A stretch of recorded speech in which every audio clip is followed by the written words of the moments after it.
আসসালামু আলাইকুম, সবাই কেমন আছেন? আশা করছি সবাই ভালো আছেন। কিছু জিনিস পেতে গেলে অবশ্যই কিছু স্যাক্রিফাইস করতে হয়। আপনি যদি কারো কাছ থেকে পাওয়ার আশা করেন, তাহলে অবশ্যই আপনাকে কিছু না কিছু দিতে হয়। আপনাকে তার সাথে সুন্দর ব্যবহার করতে হয়, প্লাস হইতেছে তার মন রক্ষা করে চলতে হয়।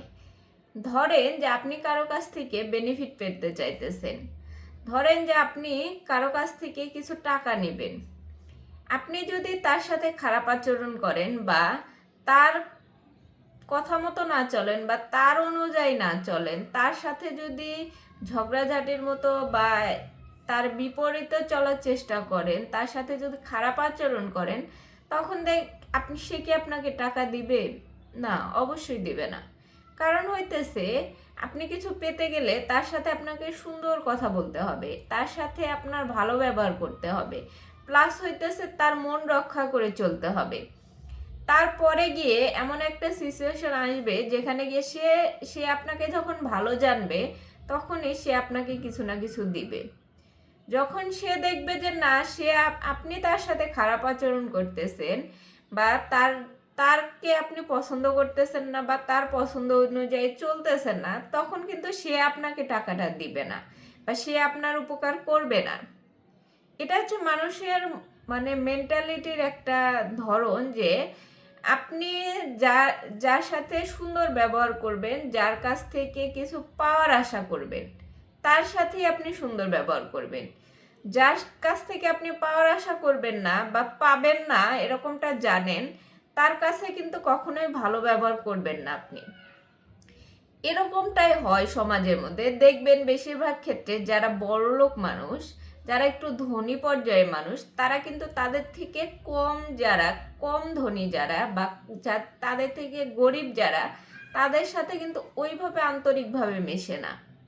বেশিরভাগ ক্ষেত্রে আপনার আশেপাশে বা আপনার আত্মীয় স্বজনের মধ্যে দেখবেন যে যারা আপনার থেকে একটু বেশি বিত্তবান বা আপনার থেকে একটু ধনী, তারা কিন্তু আপনার সাথে ওইভাবে মিশবে না, ওইভাবে কথা বলবে না যেভাবে কথা বলে একজন আপনার থেকে যারা উচ্চবিত্ত আছে বা তার থেকে যারা উচ্চবিত্ত আছে তাদের সাথে যেভাবে মেশে, আপনার সাথে কিন্তু সেভাবে মিশবে না।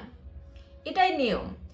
এই যে বর্তমানে আপনি দেখেন যে যারা একটু ধনী, তাদের আত্মীয় স্বজন যদি গরিব হয়, সেই ধনী লোকটার কিন্তু অন্যান্য সার্কেল থাকে। তারা কিন্তু তাদের থেকে যারা ধনী তাদের সাথে মিশতে পছন্দ করে বেশি। কারণ হইতেছে যে বেনিফিট পাবে। সে সে যদি কোনো কারণে কোনো দিক থেকে কোনো দরকার হয়, টাকা পয়সা হোক বা কোনো কিছুর প্রয়োজন হয়, সে কিন্তু তার এই গরিব আত্মীয়ের কাছ থেকে পাবে না।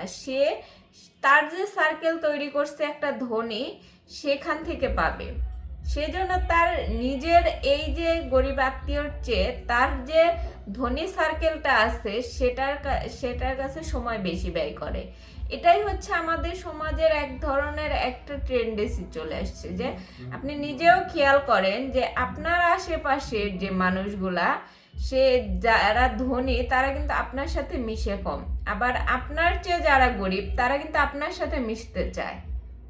এটাই হচ্ছে নিয়ম, যে আপনার থেকে তারা হলো কিছু একটা বেনিফিট পেতে চায় যারা আপনার থেকে গরিব, আর আপনার থেকে ধনী যারা, তারা জানে যে আপনার থেকে কোনো বেনিফিট পাবে না, তাই তারা আপনার সাথে না মিশে আপনার উপরের লোকদের সাথে মেশে বেশি।